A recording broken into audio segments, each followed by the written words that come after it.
leading us all in the Pledge of Allegiance. So, if you will. Ready, begin. I pledge allegiance to the flag of the United States of America and to the republic for which it stands, one nation, under God, indivisible, with liberty and justice for all.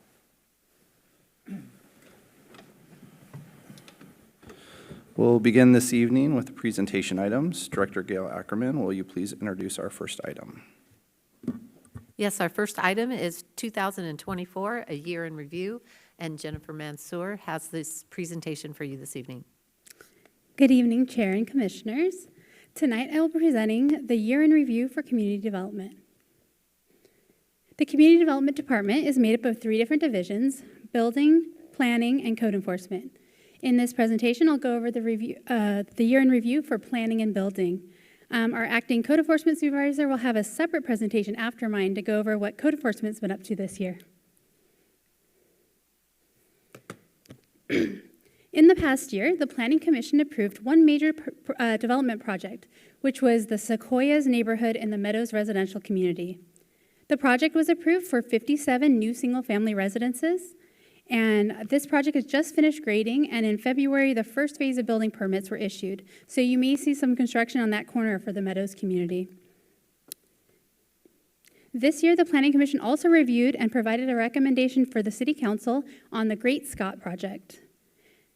This project included 5 different entitlements for a use of a unique property for a new contractor storage yard and open space.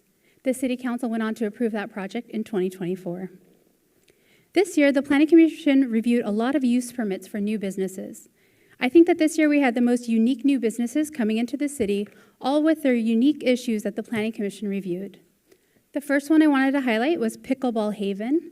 Pickleball Haven is an indoor pickleball facility with 14 pickleball courts, and it doesn't look like they've opened yet, but they'll probably be opening in the next few months. The Planning Commission also approved use permits for Yo-Yo Golf, which is an indoor golf studio, Sakazen, which is a business that sells sake online, ADV Baseball, a high-tech indoor baseball training facility, and the Planning Commission modified a use permit for Artemis Defense Institute for the addition of a self-contained shooting range at their facility. This year, the Planning Commission also reviewed a pretty large zoning code amendment. The amendment included changes to 24 different sections of the zoning code and addressed clarifications, residential zoning districts consistency, and the promotion of economic development. The new ordinance used tables and graphics to more clearly describe code requirements and included substantial changes to the residential accessory structure regulations to address newer trends in accessory structures. The code amendment also had some business-friendly code changes, including reducing parking requirements for medical offices and simplifying the process for animal clinics. The ordinance did go on to get approved by the City Council and actually went into effect today. This is a little bit of a preview for you guys of 2025, but over the last year, planning staff has been processing applications for 3 industrial projects on Enterprise Way. All 3 projects propose to demolish the existing buildings and construct new buildings at the site. The city is processing 2 environmental impact reports, or EIRs, for these projects. One EIR for the project, which is outlined in blue, had their EIR scoping meeting for this project in April of last year, and we're anticipating that this EIR will be out for a public review later this year. The other EIR will include 2 projects owned by Western Realco, shown in yellow and green. Yellow and green. And this project just had their EIR scoping meeting in January.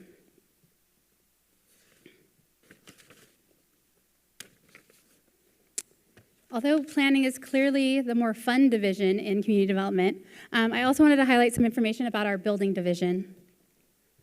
In 2024, the building division issued over 2,600 permits, which included building permits, plumbing permits, electrical and mechanical permits.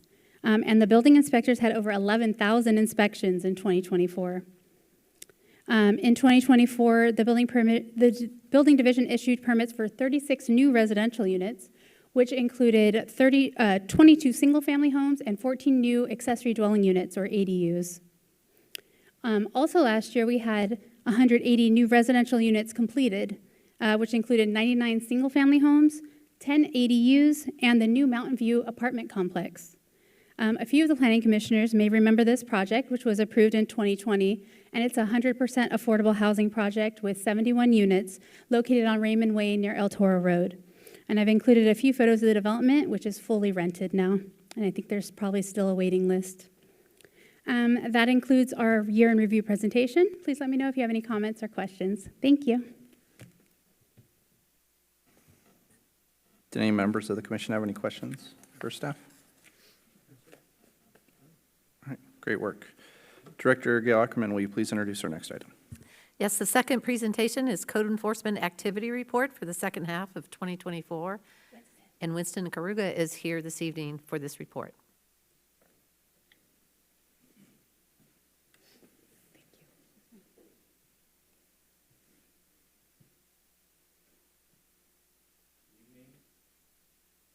You just press the button.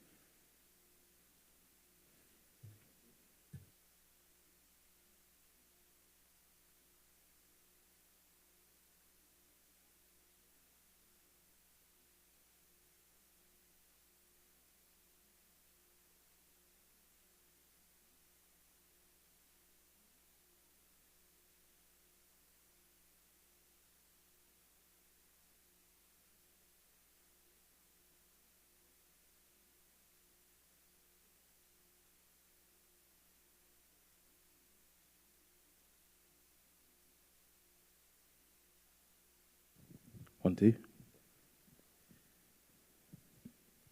Now I've got two hands to worry about. Good evening, Chair, members of the Commission. It's my pleasure this evening to give you a code enforcement activity update, not just for the second half, but for the entire year of 2024. Just as a way of an overview of what we're going to discuss, we'll look at the second half of 2024, then a year-end review, some notable happenings from the year, and then we'll look ahead to what's planned in 2025.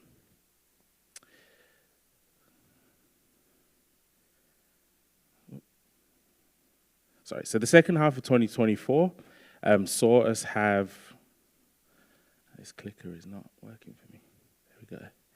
Saw us carry over 165 cases from the first half of the year. We opened 280 new cases. We closed 309, and that left us with 136 cases heading into this year. Just so we also know that this statistics do not include the majority of the unpermitted sidewalk vendor enforcement that we did.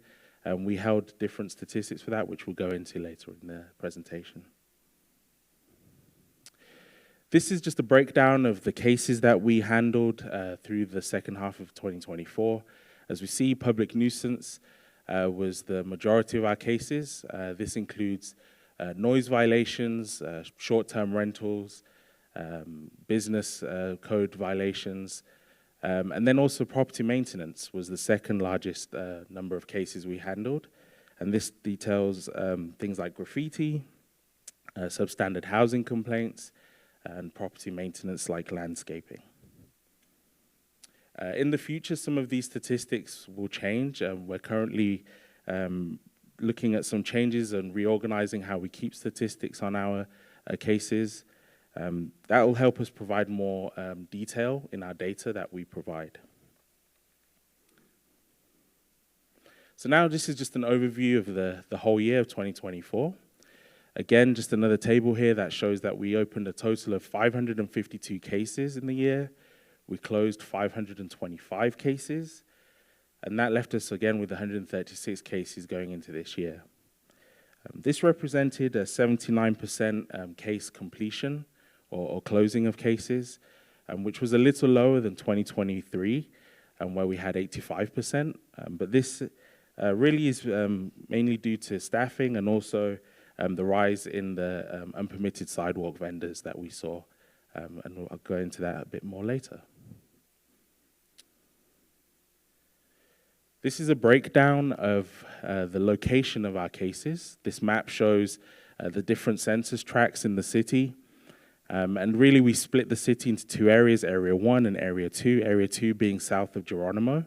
And as we can see, over 50% of our cases in that smaller area in the south of the city. Now, this is mainly due to higher density housing and the age of the properties in that area. And we'll talk about that a little bit more in the next slide, but this really reflects the workload that we have been carrying throughout the year. So just on that age of the properties and the housing that we see in the areas that we cover, the average age of the homes in Lake Forest are 40 years old. And we know that the majority of those older homes are in that southern area of the city. And that raises challenges. That's opening cases for us. We see that the residents and the property owners in those areas are needing more maintenance. They're heading to that age where the properties are requiring more serious maintenance too. Economic pressures and other issues that people are facing, meaning that individuals are struggling sometimes to carry out that maintenance on their properties, which is something that we're facing, and the rise in cases relating to property maintenance. So we do have some initiatives, which I'll talk about later in the presentation, to help combat some of those. Some of the tools we were given for success when we think about helping property owners and dealing with property maintenance concerns was some code amendments. So in 2024, the City Council passed some code amendments, the first being the city's first property maintenance code, also some revisions to the public nuisance code, and some additional definitions. And as we see in the example on the right there, this has led to codes that are more simple, easier to follow, and also easier for code enforcement officers to enforce when it comes to sending notices to the public. And in line with that, one of the other things we did was revise our notices. So we see on the left there the older style, whereas on the right we have that table, which is much clearer. It's easier to tell an individual what the violation is, give them a corrective action and the date they need to comply.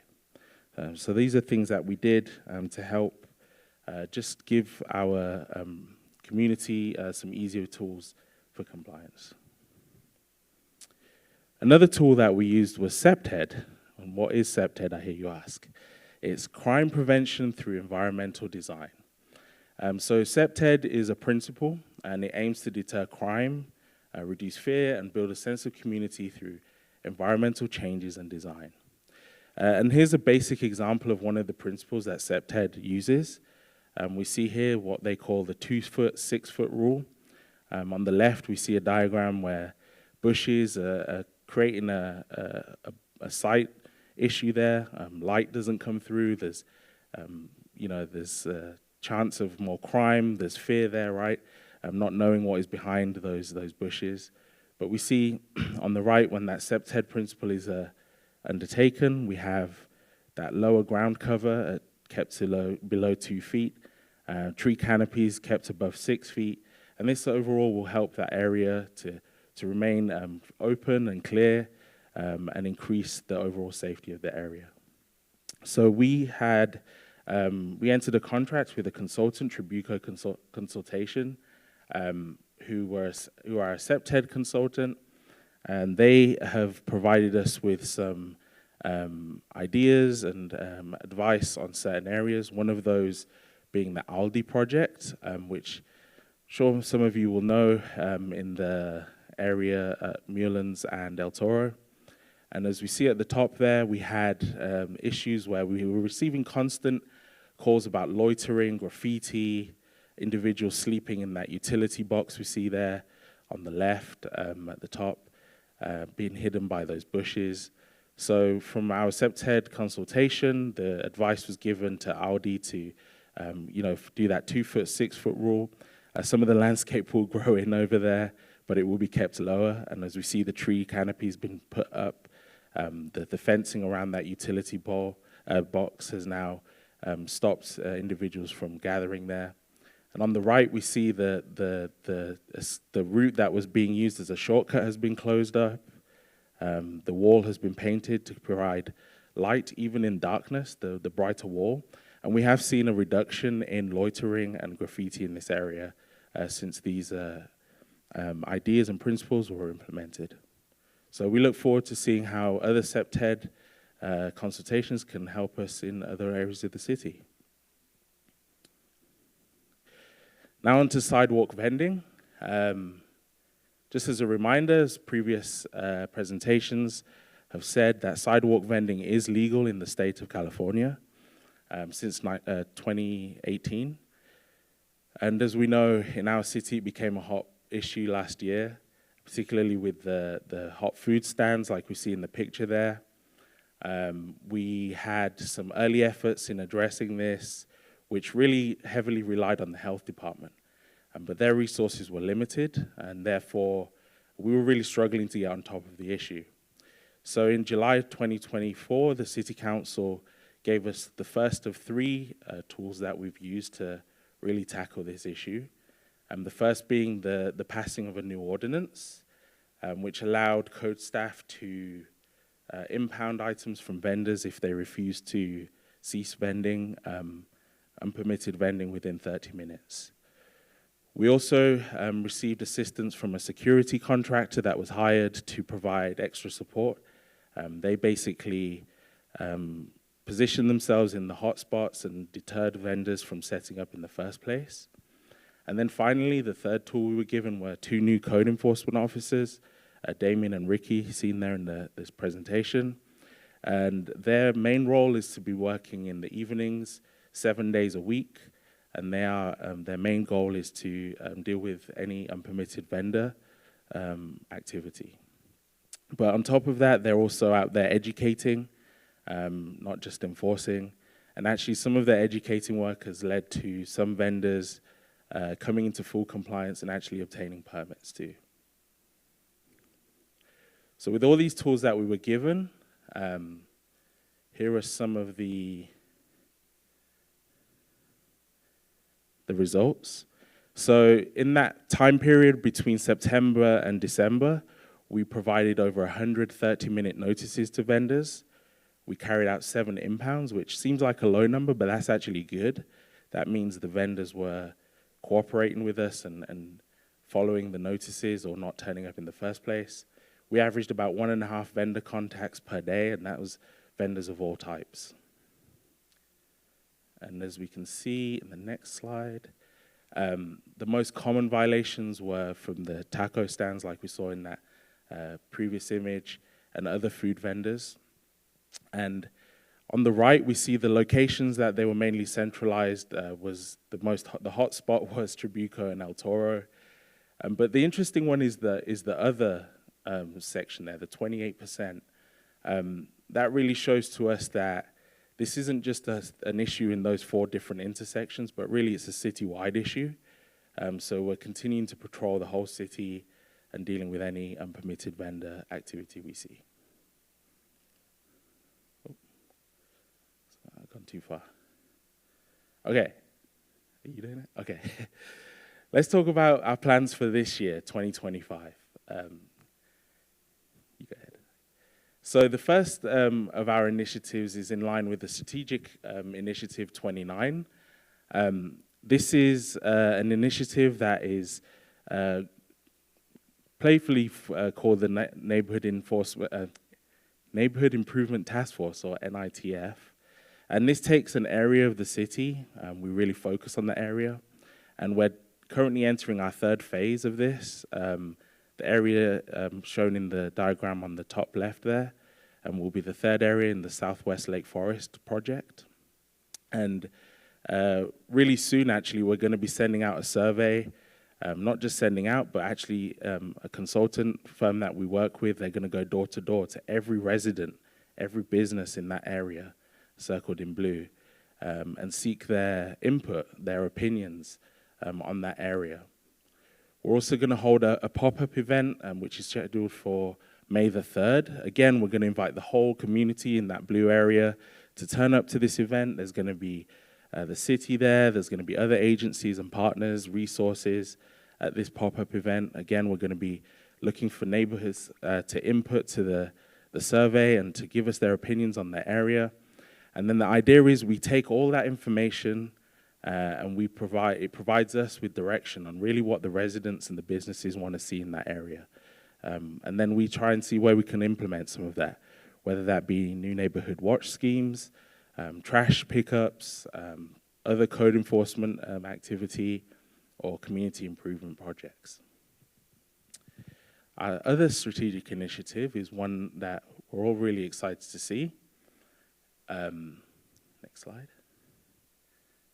Is number 30, strategic initiative number 30, and this is a community preservation volunteer program.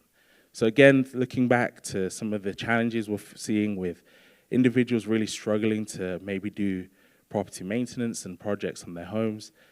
This program, we've entered into a contract with Trellis, a nonprofit organization, who are gonna gather the community. They're gonna get volunteers from residents, the business community, nonprofits, faith-based organizations, get volunteers together to do small maintenance tasks on individuals' homes, and then eventually, hopefully, do citywide volunteer efforts. So this will really help foster an engagement from the community and some community pride in Lake Forest. So just in conclusion, we've seen a lot of changes in code enforcement, and I'm sure there's going to be more changes coming. But our focus will always remain the same, that property maintenance and health and safety is the focus of our work that we do. It's nice that we have a new code enforcement structure and team that are providing better coverage, even on the weekends and the evenings. And we're looking forward to seeing how these new strategic initiatives will impact the lives of Lake Forest residents and help provide assistance to those in need. So that concludes my presentation. I thank you for listening, and I'm here to answer any questions you may have. Thank you, sir. Have we received any comments from members on the public on this item? I have not received any. Did we have any for the one before that? We did not. Wonderful, thank you. Do any of the members of the commission have any questions or comments? I have a question. Go ahead. That was a wonderful presentation. Actually, everyone you do is I enjoy, so thank you. They're very informative. 2 questions. How many, the last time I asked, I think the number was 0, but how many permits, you said some people have come, some vendors have come into compliance. How many permits have been issued to street vendors that are offering food? Because that was 0 last time, I believe. Yeah, so we have one permitted vendor who is selling shaved ice. So it is a food type item, but no cooking food vendors have been issued permits. Still waiting for that permitted street taco vendor so I can visit them. My second question is, what feedback is the resident survey in that, what is it, NITF Neighborhood 3? What type of information and feedback are you soliciting from the residents? So the questionnaire really, we're just finalizing the questions. I believe there's going to be around 11 questions, and they cover 3 different areas. So public safety, public maintenance, so we're looking at streets, the sidewalk, things like that, and then property maintenance, private property maintenance. So we're getting we're requesting their feedback on how they feel about those 3 areas. So the questions are usually multiple choice or kind of a scale of how they feel about those things, so that we kind of get a broad view of what the feelings are out there. I said 2 questions. I have one follow-up question now. And is that survey, will we have access to the results of this as a planning commission, or can we get it? Yeah, I think we can get you those results. The hope is that it will be finished in May. Awesome. So soon after the pop-up event, and the pop-up event is on May the 3rd, and then that will be kind of the last opportunity to get survey input, and then after that, everything will be tallied up. So usually by the end of May, we should have the results. Wonderful. Thank you. Okay, go ahead, sir. I know you've been working with some of the HOAs around here to deal with some of the property maintenance issues. What kind of initiatives are you looking at to help HOAs with problem properties where the basically the owners are not really cooperating in repairing their property. You got any initiatives or things you're working on to increase the compliance there? Because I know I sit on an HOA board, and that's one of our chronic problems is people that refuse to repair their property, and the neighbors don't like it, and they think we're not doing anything. And I was wondering if you had any thoughts on that. Yeah, sure. So the HOAs will be involved in our community preservation work. They're not exempt from that. So the volunteer program will be open to individuals in the HOA as well.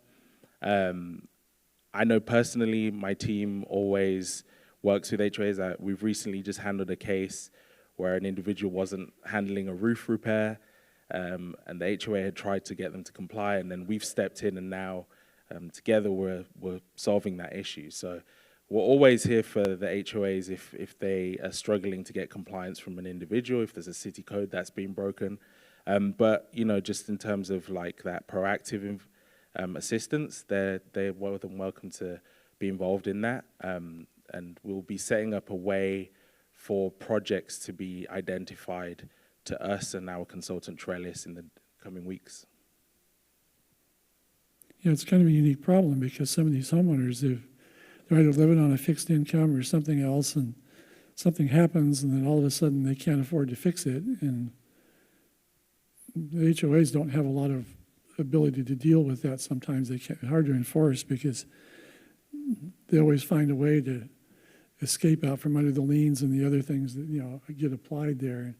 It's a big problem, and that's where I think hopefully the city can provide some help in dealing with some of those situations, or we find a program to help these people finance the repairs or get them done through community aid of some sort, because I think the problem's only going to get worse as the cost of repairs goes up and we have more people in the community that live on limited income.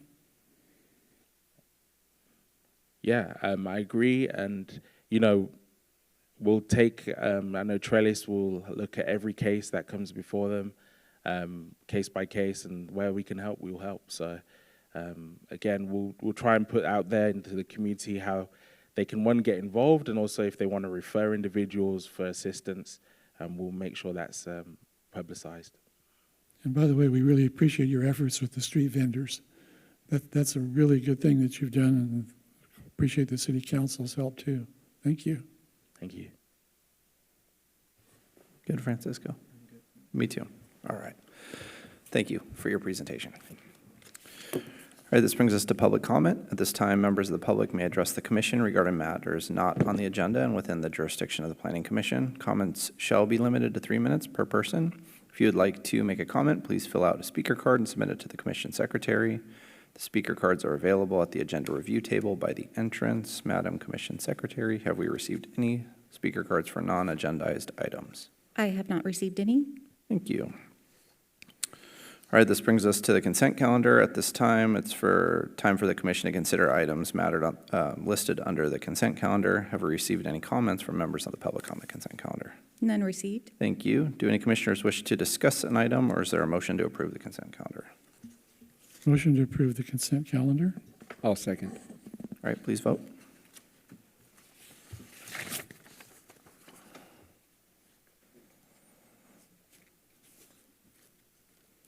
That motion passes unanimously with Commissioner Grable absent. All right, thank you, ma'am. This brings us to public hearing. I'd like to take the items out of order, so I'd like to start with item number 6, and I will open the public hearing and have Director Gail Ackerman introduce item number 6. Chair and Commissioners, if I may, I'd like to invite Special Counsel Christina Talley to come up and take my place, and I'm just going to move over there to represent staff and advise staff. Thank you. Thanks.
Okay, this is,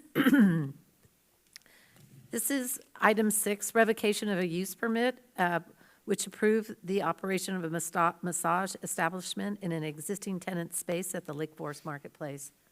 Jennifer Mansour has a staff presentation. Hello again. This item before you tonight is the proposed revocation of use permit 2010-03. In March of 2010, the city's planning commission approved a use permit to allow a massage establishment, Oasis Relax Massage, in the Lake Forest Marketplace. The approval was processed in accordance with the Lake Forest Municipal Code, and the planning commission made the required findings for the approval of the use permit. The approved planning commission resolution had conditions of approval that stated that no illegal activities shall be conducted at the massage establishment, that the business and employees comply with all city code massage establishment requirements, and that the business maintain a valid massage establishment license, which is issued annually by the city. One of the city's regulations, which was included as a condition of approval, requires that all massage technicians and employees be appropriately dressed as specifically described in the code section, and customers and patrons be appropriately draped with a clean, opaque towel during massage services, which is also specifically described in the code. In December of 2022, the Orange County Sheriff's Department, or OCSD, conducted an undercover investigation at Oasis Relax. The investigation concluded that conduct by the massage technician constituted a violation of California Penal Code Section 647B, which is prostitution. More details on this investigation were included in your report. When city staff became aware of the investigation, the city issued Oasis Relax written notice that such conduct constituted disqualifying conduct pursuant to the city's code and was grounds for suspension or denial of an application for a renewal of their massage establishment license. The city's code requirements, I went too far, sorry. The city's code requires massage establishments to maintain a city's massage establishment license, which is renewed annually. In October of 2023, the owner of the massage establishment submitted an application for their annual renewal of their massage establishment license. In December of 2023, the city manager issued a letter denying the renewal of the license due to the disqualifying conduct, violation of criminal or civil ordinance, and untimely application for renewal. The business owner of Oasis Relax submitted a reconsideration request to the city manager in January of 2024, and the city manager concluded that no new information had been given that justified the reversal of the city's decision and upheld the denial of the license. Based on the city code, the tenant space couldn't be used for 2 years for another massage establishment. In 2024, a new business, Ocean Pearl Spa, started their spa business in the same tenant space. They told city staff that they do not have massage services, but did say they had body scrubs. Per the city's definition of massage, a body scrub would be considered a massage. Code enforcement staff requested that OCSD conduct an investigation as to whether the business was providing unlicensed massage services. In August of 2024, OCSD conducted an undercover investigation at Ocean Pearl Spa. The investigation concluded that massage services were provided to the investigator, and the conduct by the employee constituted a violation of California Penal Code 647B, which is prostitution. More details on this investigation was also included in your report. Based on the history of violations of the city's code and the California Penal Codes, staff is recommending that use permit 2010-03 be revoked. Pursuant to city code, a use permit may be revoked by the Planning Commission if one of 5 criteria in the code are met, which are shown on the screen. The draft resolution provided with your report provides evidence that there are grounds to revoke the use permit pursuant to 3 of the criteria, which are highlighted on yellow. For example, multiple conditions of approval from the original use permit were violated, and that there are documented illegal activities at the site, including violations from the city's code and the state penal code. Additionally, at the time the original use permit was granted, there had been no history of illegal activities at the subject property that would prevent the Planning Commission from granting the use permit. Now, however, there is a history of illicit sexual activity at the site, documented by police reports and code enforcement citations. Lastly, the property is located in the Lake Forest Marketplace Shopping Center, which includes other tenants such as Crack Boba and Tudor Bees, which are hubs for children and teens. As such, the illicit sexual conduct that was observed and documented is objectionable and detrimental to these uses. Accordingly, staff is recommending the Planning Commission adopt the resolution revoking use permit 2010-03. We did have written correspondence related to this item from the previous owner of Oasis Relax Massage and the property owner, which was on the dais for your reference. We have a small team here to answer questions for you on this item. We have our city attorney for any legal questions. Our acting code enforcement supervisor is here for questions related to the enforcement, and I can answer any planning-related questions. Thank you.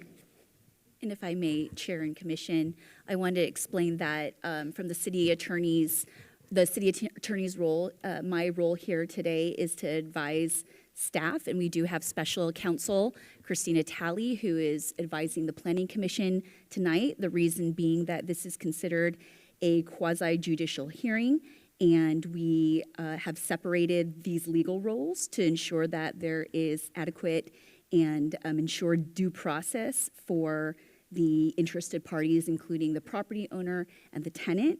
At this time, we'd like to formally submit staff's oral report, staff report, and all the attachments into the record. There's 12 attachments, 1 through 12, including the letters that were submitted on behalf of other interested parties. Thank you. Okay, thank you. Have we received any comments from members on the public on this item? I have not received any.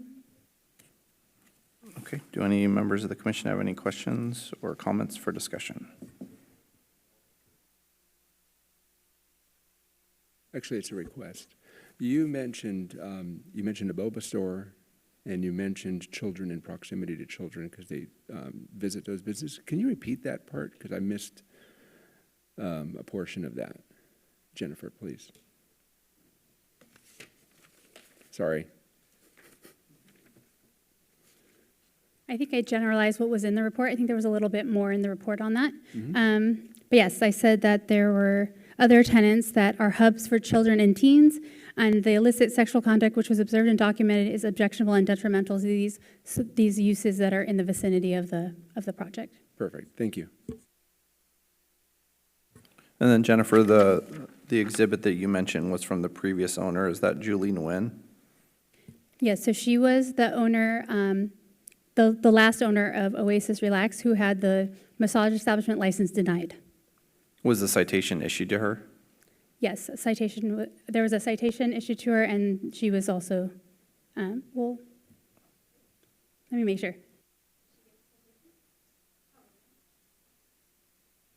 Yes, Chair and Commissioner, she received the citation. Okay, thank you. Any of my other colleagues have questions or comments? Okay, then I will go ahead and close the public hearing. Or actually, I'm going to leave the public hearing open, but I would like to have some discussion amongst commission, or I would entertain a motion. And I'll go ahead and make the motion to approve staff recommendation and to revoke the use permit. Chair, if I could just, before that motion is tallied, you should close the public hearing and then take an action. That was the other one that I was supposed to leave open, right? Okay. Right. And just for the record, there are folks in the audience, I know that we have asked if anyone wants to speak. I believe there might be an interested party here from the audience, and just for full transparency and to make sure the administrative record is filled, can you just ask one more time if anyone wants to speak on this item? But we did ask, right, if there's been any speaker cards filled out. Does anybody that did not fill out a speaker card would like to approach and speak on this item? Okay, at this time, I'd like to close the public hearing on this item, and I'll bring it back to the commission, and I'll go ahead and restate my motion that we approve the revocation use permit 2010-03, and I'll look for a second. I'll second. All right, go ahead and vote.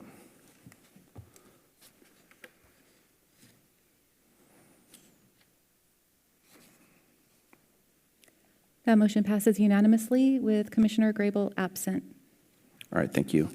This brings us back to item number 5, and I will open the public hearing and have Director Gail Ackerman introduce this item.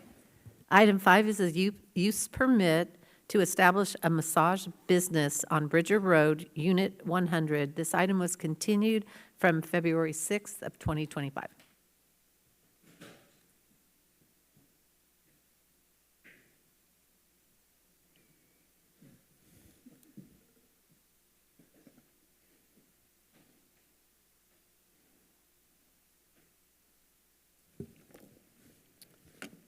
Good evening, Chairman Vilwalk and members of the Planning Commission. This item is a request for a use permit to add massage services to an existing personal care service, Hypnotic Wellness Center, which provides hypnotherapy for self-improvement and help with anxiety. This item is continued. It's a continued item from the prior Planning Commission meeting last month on February 6th.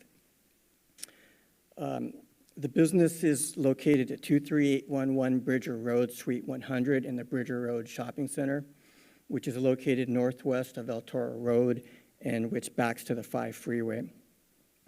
Currently, the business has paused their operations pending action on this use permit application.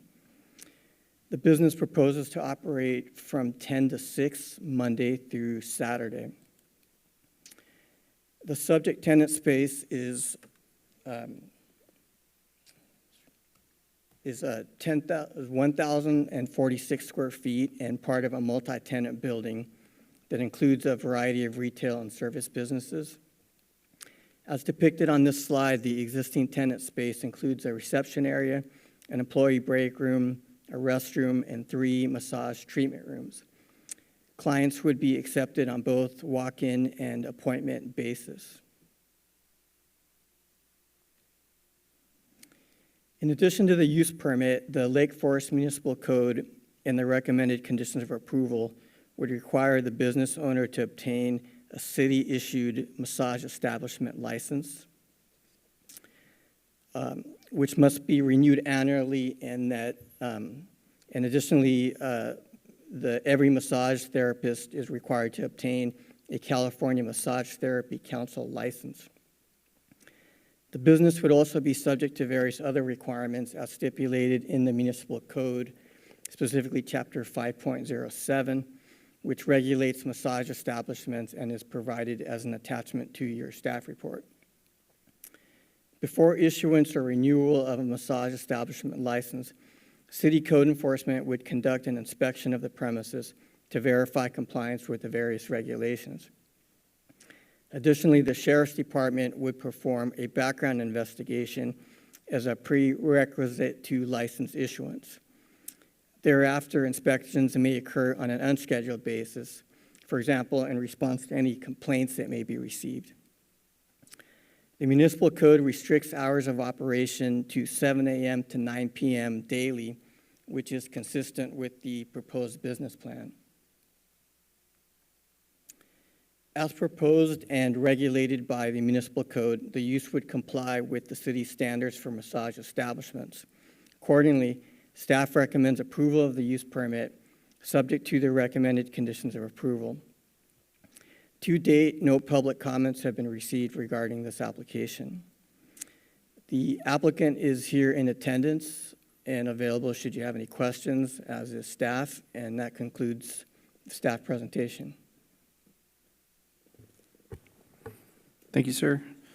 Have we received any comments from members on the public on this item? I have not received any other than from the applicant, Alexander Choi.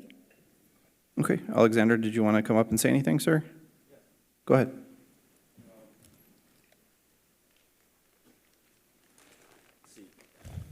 Oh, it works.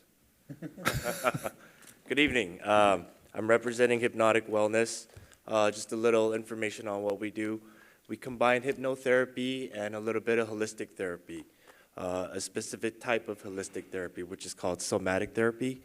It focuses on PTSD, and as someone who suffers from PTSD, it does help a lot with my anxiety and certain events that I have throughout the day.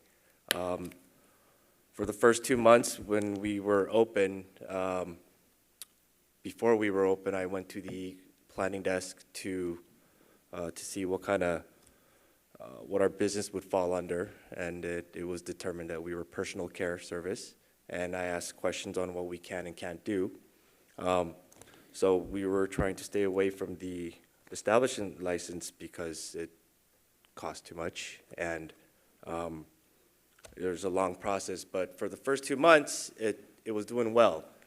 We were teaching them on what to do, and these are therapy balls that my wife and my uncle custom makes to your individual's needs. This one I stole for today. This one is Comfort, and it was made Friday. So, you know, this is what it looks like. This is actually what will go on the body. It's not a full massage place. This is just for therapy purposes, and it helps with your well-being. And that's all. Do you have any questions? All right, when the owner's up there, does anyone have any questions for Mr. Choi? I have one question. Just one clarification. Just one? One question, I promise. All right. Clarification. All right. When you came up, you said you were representing the Yes. company. Are you the owner of the company? Is that? Yeah, or my wife is. Okay. So, but I'm here to speak because she has kids today, so No. I'm here. I understand Yeah. that. Thank you. I appreciate Thanks. it. All right. Tom, you're still good? I'm just curious, what other business are around the area where your store is right now? Do you have any businesses around you where there's children or? Negative.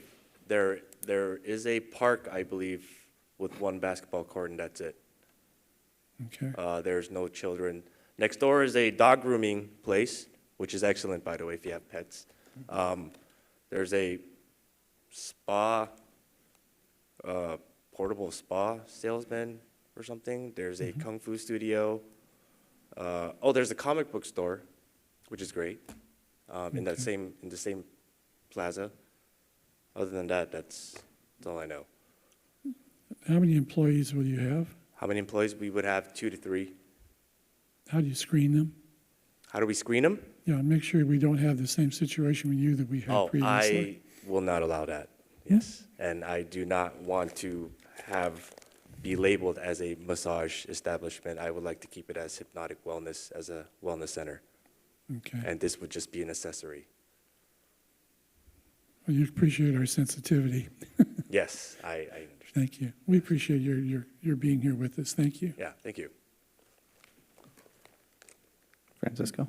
So you said that when initially you were trying to stay away from that. So like what changed now with the request for change in designation? Well, for the first 2 months, we would sell these to the clients, and business was great. Like, we thought we were going to be rich. But when we teach them on how to use this and instruct them, they just don't end up coming back. So for 3 months after that, we were just dead in the water, and just I had to apply. Might as well, and see how that goes. So in this new business model, like you have them in your location and someone Yes. would come and then just receive that treatment as opposed to purchasing them and then taking it home? Yes, for these, they would purchase them and take them home. Other than that, the hypnotherapy and the other holistic therapy, yes, they would get treatment there. Yeah. But this seems more popular than, there seems to be less PTSD people in Lake Forest. Thank you. That's a good thing. Okay. Anybody else for now, before I bring it back to the commission? I had one other question. Are you currently licensed with the state or with the Massage Therapy Council? Or is that something you're going to have to obtain? No, my wife is, and we would have employees. Okay, so Yes. all your employees would already be licensed. That's not something you have to apply for? That's something no, we would not have to apply for. Yes. Okay, thank you. And I know how to screen them before we apply. I can go on their website and the California Massage Therapy Association or something. I can check there. We type in their license number, see if it's valid, et cetera. Yes. Okay, we're good. You can have a seat, sir. Thank you. Thank you. All right, I'd like to bring it back to the commission to see if they have any questions for staff or any comments they'd like to provide. Go ahead. In reading through the report, in reading through the report prior to the meeting, there were some permitting issues at this business, I believe. Have those been resolved? Yes, the staff report indicated, based on the plans that were submitted, that there was some tenant improvement work done at the suite without permits. And in response to that, code enforcement issued or initiated a code enforcement case. At this point, I believe the applicant is awaiting action on this use permit to resolve the matter, and that would be a matter of getting permits for the tenant improvement work that had been done, or potentially in the event that the use permit is denied and they decide not to continue operating without the massage use, then the tenant improvement work would be removed. So potentially the walls taken out that didn't have permits. So there's two options to clarify in terms of code compliance. It's either permitting the work that was done or removing the work. Okay. Thank you. My second question, one of the requirements is that the massage therapists are licensed, correct? Each individual one? That's correct. How is that monitored and enforced by the city? So part of the process is that the licensing, the massage establishment license is renewed annually. So in each instance of the renewal, the verification of the licensing would occur. And as I mentioned, there's also staff may do inspections at any time, ask for the licensing. If we get complaints, that's likely an action that would occur on code enforcement side to verify the licensing. And, you know, potentially there's other situations that might trigger that verification process. So the licenses, for any active staff at the time of the renewal for the business, those are reviewed at that point. And then potentially other ones, but that's when they're reviewed. That's correct. By certainty. Okay, perfect. Thank you. I had one question about that. Now, if you find a situation where the license is in jeopardy, you get to revoke the license at the time that the offense occurs, or do you have to wait till the annual renewal to kill the license? It really depends on the circumstance. Say, for example, if the violation is noted or identified a month out from the license expiration, it's probably more expedient to just wait for the license to expire rather than initiate the use permit, for example, revocation process or the license revocation process, which likely would take longer than it would for the license to expire in that instance. So sometimes it's a matter of timing. So what's the process when you decide to do this? I mean, I take it there's a process that you have to go through in order to revoke the license. What's that like? I can just say that we looked at it. It took like 5 months before we brought the other one to it after, and it was almost a year after the cases. So it's pretty labor intensive and a lot of time.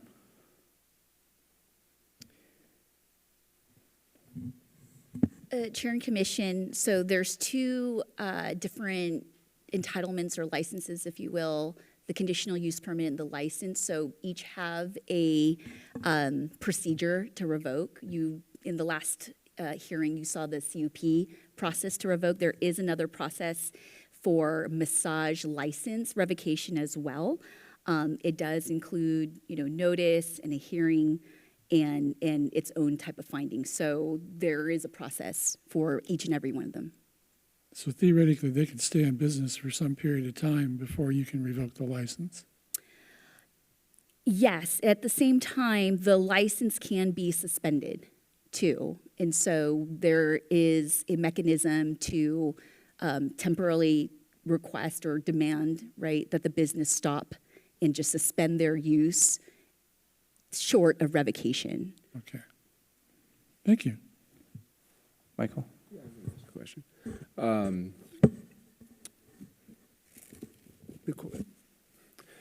In this case, I have a question in regard to the suspension versus revocation, and to where the businesses are operating for, this one took a while to go through because of the process. What drives the decision between suspension and revocation? And why wasn't, if this was backed up by a sheriff's report, why wouldn't this have been suspended and waited the period of time that it took?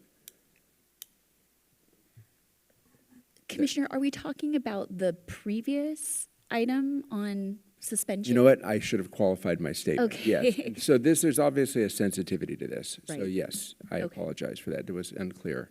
Tom, I opened the door for some of the questions here, and I was piggybacking on that, so I didn't make that clear. I think the issue, mine was a procedural question, not necessarily, it had no relation to the prior one. I'm just trying to understand the process of enforcement here. Right. And then building upon that process is the timing of it. So I was just curious about that, but we can answer that later if necessary. Sure.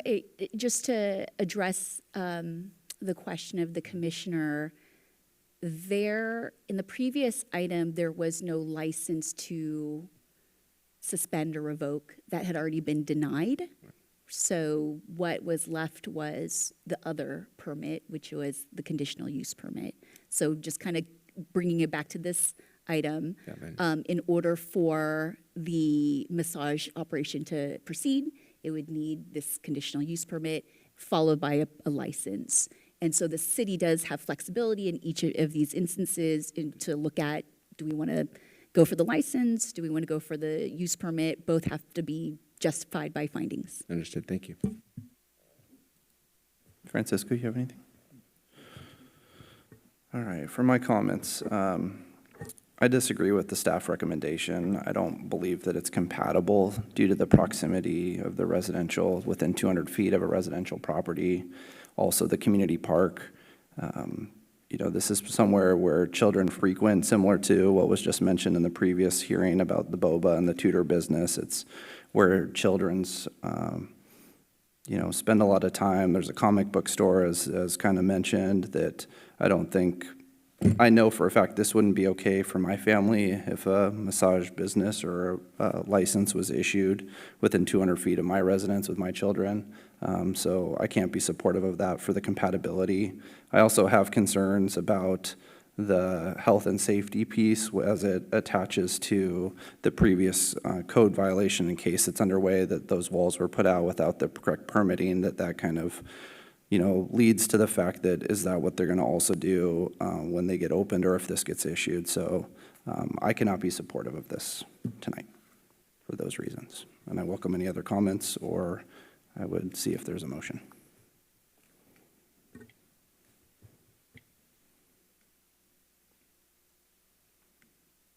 So my motion is to deny the permit and to not go with staff recommendation.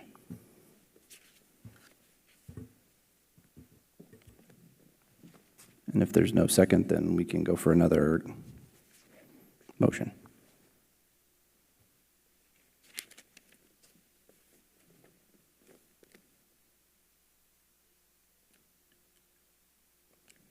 I just make sure if you guys think about it that would this be okay for your family?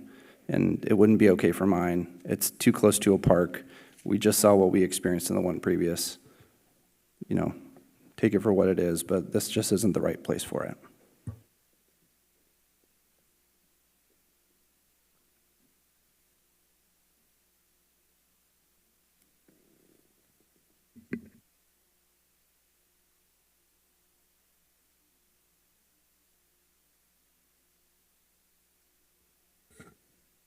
Would it be possible to ask a follow-up question of the applicant? Is that, given the process? I think we've had that chance, Francisco. The questions are up here for the commission at this point.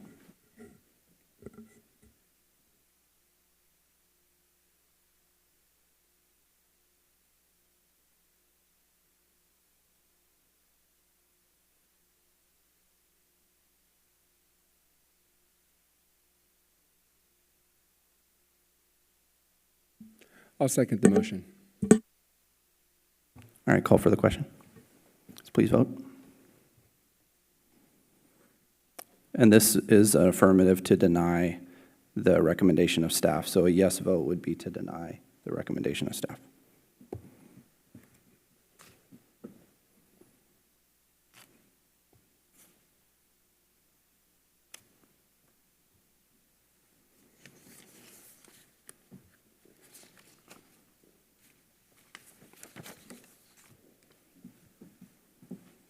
That motion passes unanimously with Commissioner Grable absent.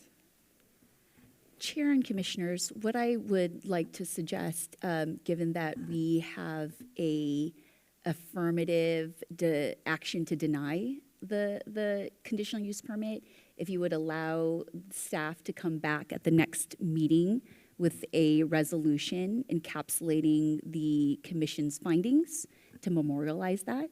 So what I would be asking for is a motion to keep the public hearing open so that we can come back at the next meeting and provide a proper resolution with findings of denial. So I'll make that motion as requested by staff.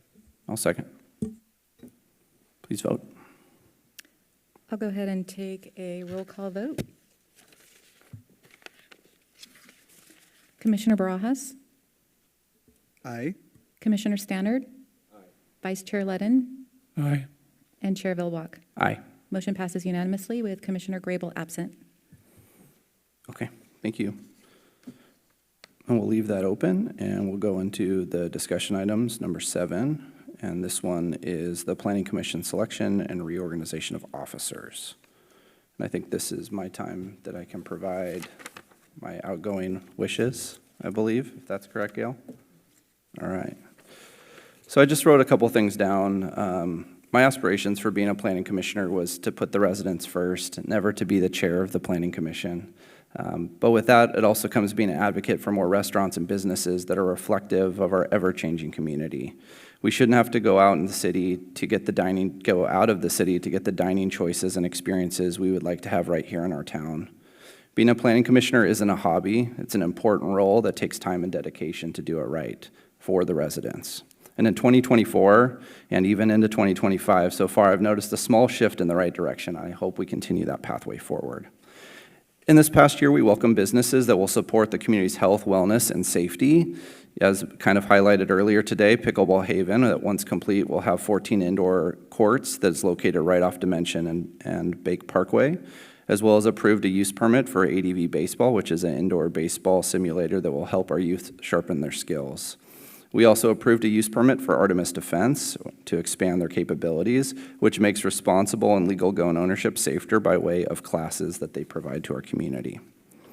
I'd also like to say that we've had the opportunity to open a new grocery store, Aldi, that provides food and resources to our community. And I'd like to note that this grocery store was also allowed to have an off-sale alcohol permit by this planning commission, but not because of convenience, but because the sales of alcohol was a sliver of the overall business. And this is a shift in the right direction that I wanted to mention that I believe is really important moving forward. I'd also like to highlight the changes in zoning code that I know that staff took a lot of time to do to make the process easier and streamline it for residents is something that I'm definitely proud that they were able to move forward this year, because I think all the residents that are looking to do improvements will see the benefits of that streamlining.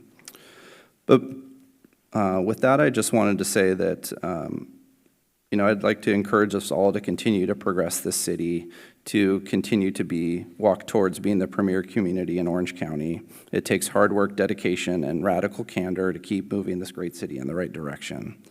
And while my colleagues and I might not always agree, I'm honestly surprised that they agreed tonight, but I do greatly appreciate the respect given to one another, and I thank you guys for that.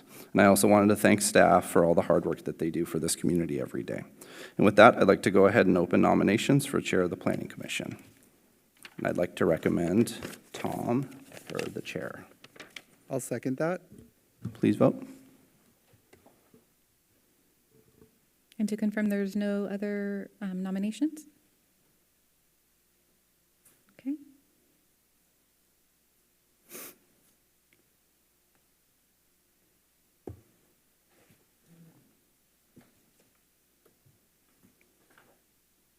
With a unanimous vote, I'd like to congratulate Vice Chair Ledden as the new 2025 Planning Commission Chair. Congratulations, Tom.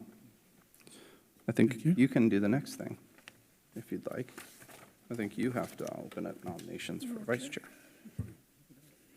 We'd like to now open the nominations for Vice Chair of the Commission. I'd like to recommend Michael Standard for Vice Chair. I'll second that. Okay, let's vote.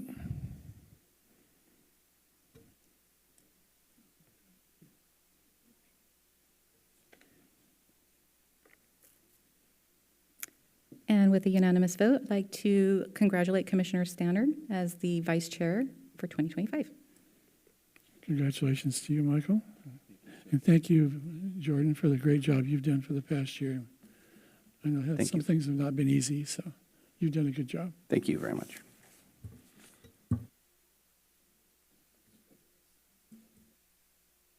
Okay.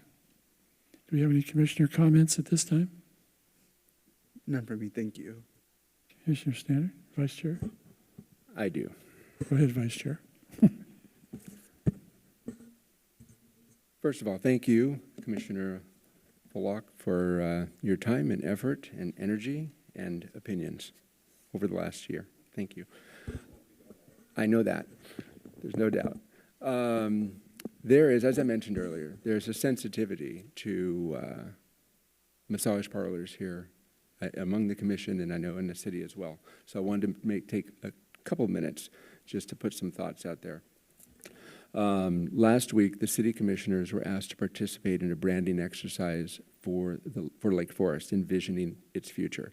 Many great ideas were shared, such as strengthening our sense of community, preserving open space, enhancing public gatherings areas, and attracting forward-thinking businesses. What wasn't mentioned was more massage parlors. While I don't have exact numbers in front of me, I can say with confidence that second only to waivers for liquor license caps, massage parlor applications have been among the most frequent requests before this commission during my tenure. Whether that should concern us is debatable, but caution is warranted. I recognize that many massage businesses operate legitimately, and after tonight's revocation, I hope the remaining 17 in our city fall into that category. However, the data seems to suggest otherwise. Illicit massage parlors in the U.S. generate over $9 billion annually. Beyond providing illegal services, they're hubs for sexual exploitation and human trafficking. In fact, they are the second most commonly identified venue for sex trafficking. Protecting our community means taking this issue seriously, not just through enforcement, but through proactive policy. As a free market advocate, I support small businesses and do not believe in unnecessary government interference. But with that comes the responsibility to ensure businesses are legitimate and operating within the law. When they're not, we must act swiftly. This brings me to my frustration with the pace and transparency of code revisions in relation to massage parlors. At last month's meeting, I requested an update on the planned modifications and was told commissioners would have input at the aforementioned workshop. That didn't happen. When I followed up, I felt my concerns were dismissed. Updating our municipal code is critical. Any changes should consider factors such as zone density, maximum allowable businesses of this type, and proximity to sensitive areas such as preschools. These aren't arbitrary restrictions. They're safeguards to ensure that businesses enhance rather than endanger the integrity of our city. If we want to maintain Lake Forest as a thriving, family-friendly community, we need clear, enforceable standards, not just reactive enforcement. We owe it to our residents to get this right. Thank you. Commissioner Vilbach? Thank you, Chair. It's nice to say that.